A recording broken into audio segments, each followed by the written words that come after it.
Good afternoon, and welcome to the Mosaic Human Capital Lunch and Learn series, a chance for business owners and operators to learn tips for filling the hiring gap in this tight labor market.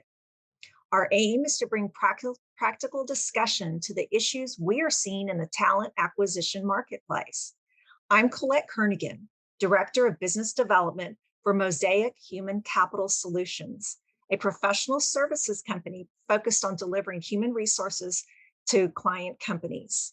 In addition to maintaining an HR consulting book of business, Mosaic Human Capital offers fractional HR services, turnkey startup support, and we are quite effective and active in the talent acquisition and retention space. The premise of this Lunch and Learn series is to offer practical guidance to mid-market company leadership on how to fill the gaps we see in talent acquisition practices today. In this first episode, we will offer an overview to be followed by sessions on more granular content, such as applicant tracking systems, candidate experience, efficient workflows, and KPIs. With me today is Mosaic founder Henry Martinez, former Senior Vice President of Human Resources for Valero Energy Corporation and CST Brands, as well as Mosaic Director of Operations Luke Sessler. Guys, welcome. Yeah, thanks, Collette. Thanks for facilitating this for us. Absolutely. Well, I know I'm really looking forward to this chat. So what do you say we get started? Yeah, let's jump right in. Good deal. Okay, Henry, as a bit of an introduction, why don't you walk us through what you'd like our listeners to get out of this Lunch and Learn series? Yeah, absolutely. Collette, it's a great time, obviously, given market conditions, the way they are. I've been practicing HR for over 25 years. I've always had a passion for recruiting and for talent acquisition. And of course, the conditions that we're experiencing right now are unprecedented. We don't need to talk about that. Everybody knows what's happened. For us, we're HR practitioners at heart. And as we and as I, listen to a lot of the discussion in the broader marketplace nationwide about the great, resignation, the great regret, the gig economy, all of these very, very relevant, very important topics and trends to understand. I still, frankly, don't quite hear what a middle market business owner or a HR manager, HR director at a middle market company hear for them what they need to do and how can they react and respond better in this tight labor market. And at the end of the day, that is our focus, in terms of our book of business is, middle market companies. And so we thought it would be helpful to dedicate some of our time to just providing some of those, what I call swing cues, things that do work. And it's a little bit more focused on the fundamentals. It's focused on the basics. So this is not going to be, sexy national trends. This is, hand-to-hand combat right now. That's kind of what we're in the marketplace. And we feel like there's a big gap. And there is. There's a big gap in the talent acquisition function in middle market companies. And when I say the gap, sometimes it just doesn't exist. And I think that's, kind of where a lot of companies find themselves right now. So at the end of our series, I want to stress that, doing better in talent acquisition is a process. It's not a silver bullet. It's not a one trick, flip the switch. It is a commitment to understanding the dynamics, to understanding kind of how and why we got here as a middle market, group of operators, and what we have to unpack, what we have to think differently about to start changing how we structure, how we resource, how we fund these important functions that impact the business. And so, yes, at the end of the day, if somebody feels like they got a few nuggets that they just don't seem to get listening to just other areas that they collect this type of information, I will feel like we were successful in terms of just trying to transfer knowledge to strengthen and improve the operating capacity and execution for middle market companies. Sounds great. So, Henry, my first question is for you. As I'm out and about generating new business, the issue that keeps coming up with the owner operator is the pain point around finding quality talent in this tight labor market. Or, in other words, how am I supposed to find quality talent? What would you tell them? Well, the one thing, and I kind of alluded to it already, is, we tend to focus on the market, right? When you hear discussions about the talent shortage, is that the market is not producing enough talent. And in our office, at least, we're adamant that the market's the market. We don't control the market. We don't influence the market.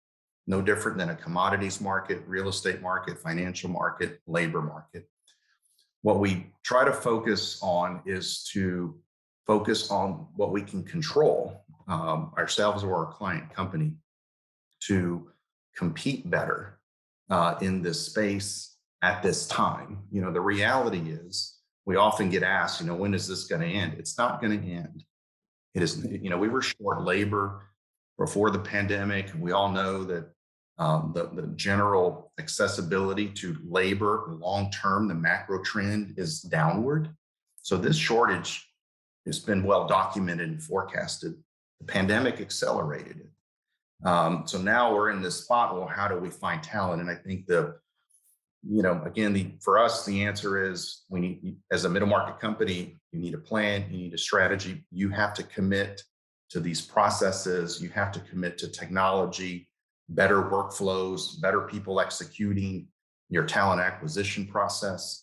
I'm going to use the word data now. I don't want to get into the weeds in that, because that's what we're going to get into in all the subsequent series of discussions. Is business owners need good information. They need good data to make better decisions on. And I think, how do you find it may sound strange, but you have to have good data on talent to improve your talent acquisition. And ultimately, if you do that, at least in our practice, we feel like you will have incremental gains because you're managing that process better. So it's not always finding talent. It's just reacting, proactively managing the candidate flow that you do have.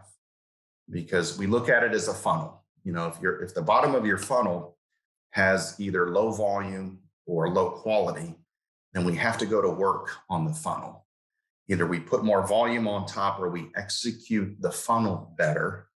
But that's the only way I know to hire better talent. And so that's a lot of things to talk about in there. And obviously, we're not going to get into it in this 30-minute intro discussion, but those are the topics, those are the processes that we think are practical, low-hanging fruit that middle market companies absolutely have got to engage in, given the way talent acquisition is procured in 2000 and today and going forward.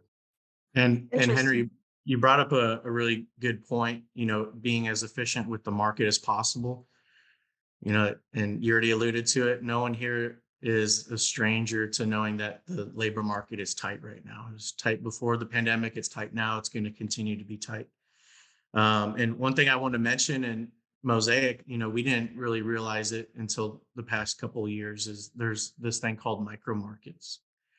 And in today's labor market, you could very well have two businesses that are very identical, same pay rate, same industries, maybe 5 miles away from each other. And one is getting drastically more or less applicant volume than the other. So when we're talking about the labor market being tight and how do business operators solve that issue, exactly what Henry said, really nailing down on your hiring process, the data, and understanding the market that you're in, because you can't change that. Yep. Yeah, that's outstanding. Outstanding point, Luke. And just before we move on to the next question, Colette, that is exactly why we like to talk about macro trends and great resignation, all of those things. They're important. But the reality of our client and of every company out there is their micro market, and the density and concentration of labor and the trends that are happening in that micro market. And that's, you have to get very granular to understand that, to Yeah. see that, and to pull levers. But we can't start there if we really don't have the basics in place, the fundamentals in place. So yeah, thanks for bringing that up, Luke. Yeah, the whole concept of micro markets is fascinating. But let's move on to our next question. So, when I hear the two of you speak about talent being understaffed, what can companies do? Yeah, let me let Luke take a pass at that one, and we'll go from there. Yeah, so from our perspective and some of our research and the things that we've seen, specifically middle market companies, the their talent acquisition team, and this has been going on for a long time. Talent acquisition has just typically been undervalued in most organizations. In the middle market space, you'll typically see 0.5 to 1.5 full-time equivalents that fill that HR role. But they have so many things going on, they typically can't focus on talent acquisition and recruiting. They don't have a dedicated recruiter that's all they focus on. And we're seeing the effects of that, with the labor market being so tight, people scrambling, trying to fill all of their requisitions. You see companies with 20, 30 requisitions open. And again, they only have that very limited resource to dedicate their time to fill those jobs. And, owner operators, they're probably feeling that, they're feeling that their production or manufacturing is not where it should be because they're down 10, 15, 20, even more full-time employees. And so production's down, business operators feel that. And we really feel like talent acquisition should be a priority in today's market, just because, again, the labor market's tight. It's going to continue to be difficult. And you can't create the market, but you have to do what you can in the current market the way it is, the best you can. And so, definitely something for some companies out there that are listening to be aware of. Yeah, those are great comments, Luke. And just to extrapolate a little bit, because I've been thinking about this topic for many, many, many years. And I have always said that I do believe, and not just middle market companies, this perspective, frankly, even applies to some enterprise level companies. The talent acquisition function is just not valued as highly as it should be, even in larger enterprise, multifaceted department HR companies. It's not true for everybody, but it's just how the industry's been built, particularly in the middle market space. Just to take it back down there, as Luke mentioned, if there aren't dedicated FTEs, they're just consumed with payroll. They're consumed with benefits. I've got a lot of very good friends. They're very good payroll people, very good benefits people. And it's an absolutely necessary function, right? You have to administer those things, do them right, execute well, and assuming that your benefits and comp are competitive, then things should go smoothly. But there's really not a competitive advantage to processing payroll accurately. That's an expectation that business owners have, that employees have. So that's, to us, kind of the cost of doing business. Everyone does it correct. But the talent acquisition is where I believe, from an HR standpoint, companies can separate themselves. You can sell what you have to sell better than your peers. You control the experience, you control the environment, you control who they report to, and you control your data. If you're following your data, if there's turnover occurring, you should know where it's happening, specifically who it's happening with. People fire people. So I don't want to get down other topics and perhaps other discussions in the future, but going back to the question, it's a very broad topic, how and why the HR and the talent function is where it is.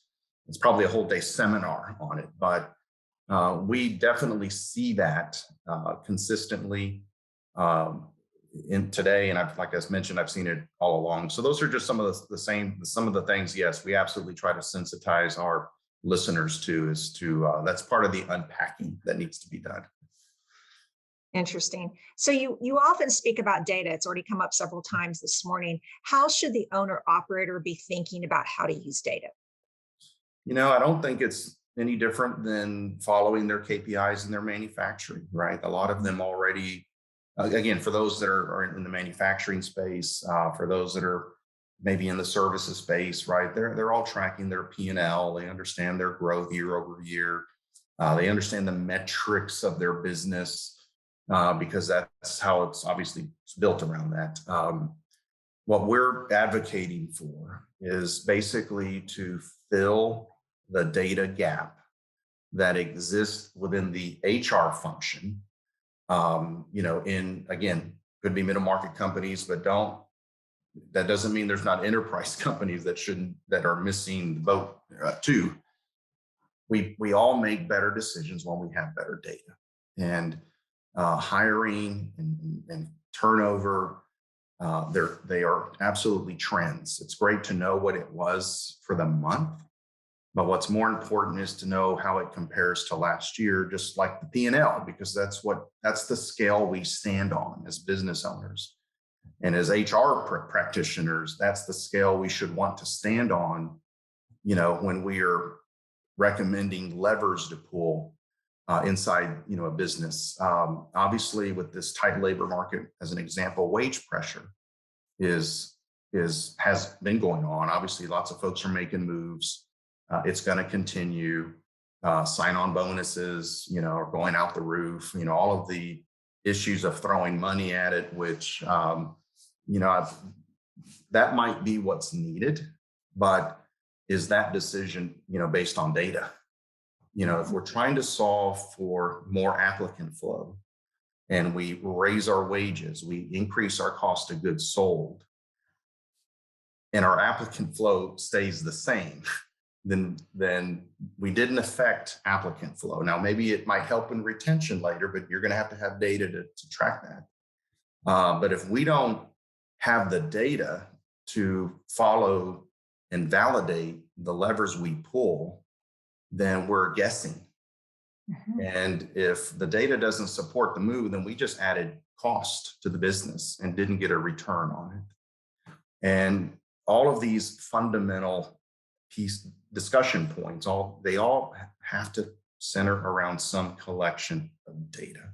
So yes, that's why Luke and I are so focused on trying to establish that. And the truth is, it's not hard to get to anymore. I mean, I know we're going to talk applicant tracking systems in our first functional session that we're going to do after this intro. But there's, the HR technology space, we refer to it as the technology stack. What are you using on your HR technology stack to be relevant, to be digital, to collect data? It's just not as technical as it used to be. It's not as difficult as it used to be. You don't have to have a full enterprise HRIS with ATS functionality.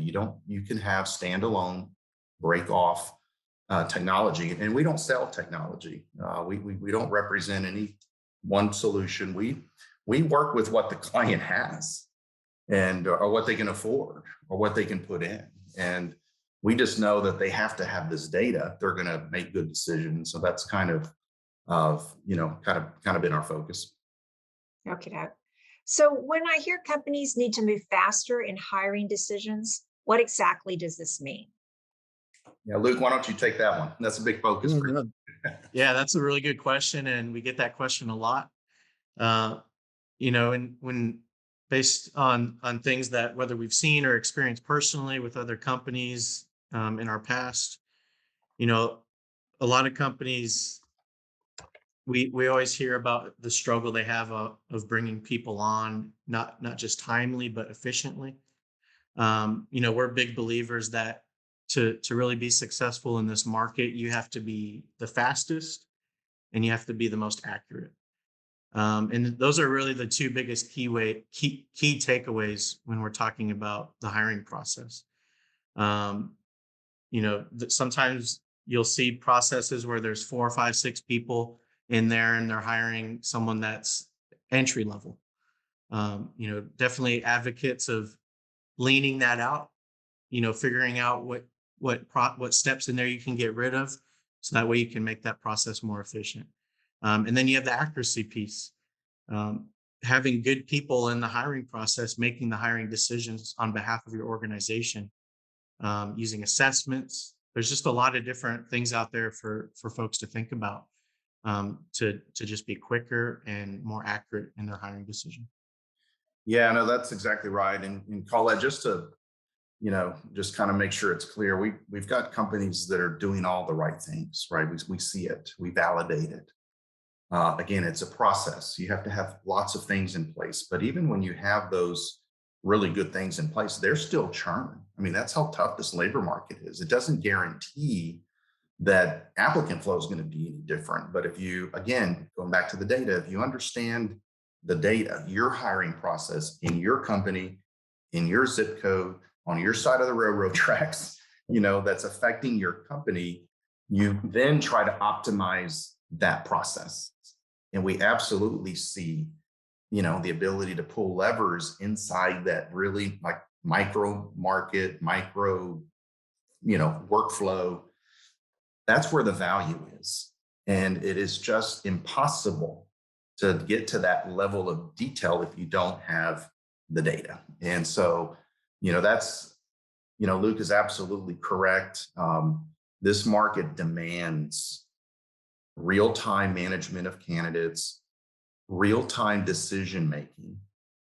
And there's a lot of processes out there they're not built for that. They're built on panel interviews, which I'm an absolute advocate for. I love panel interviews. I think there's a lot of value. I've always felt good about panel interviews, but right now is not the time to, try to coordinate anyone's schedule, because particularly in that manufacturing, light industrial staffing, there's absolutely no time for it. Candidates are gone within hours.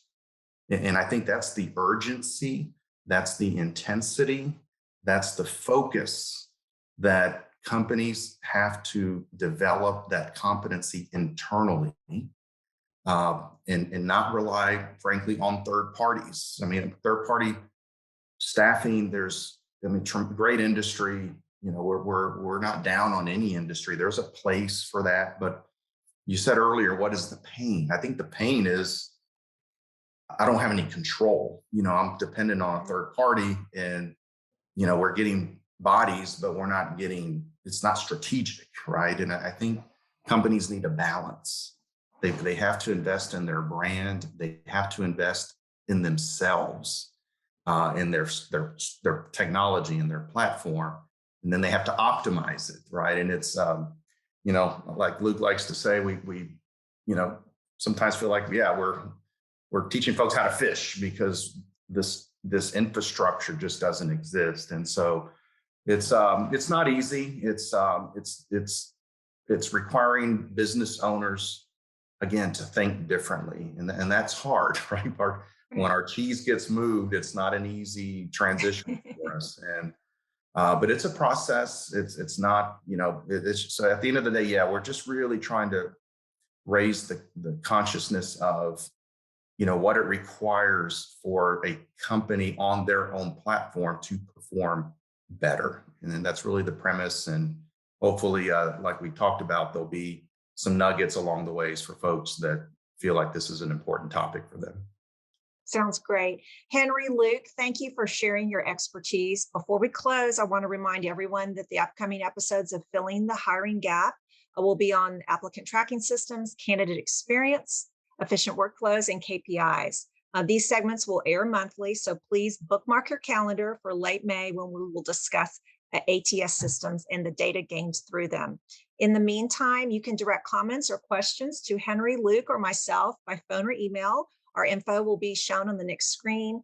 Thank you so much for joining us for this first episode of Mosaic Human Capital's Filling the Hiring Gap Lunch and Learn series.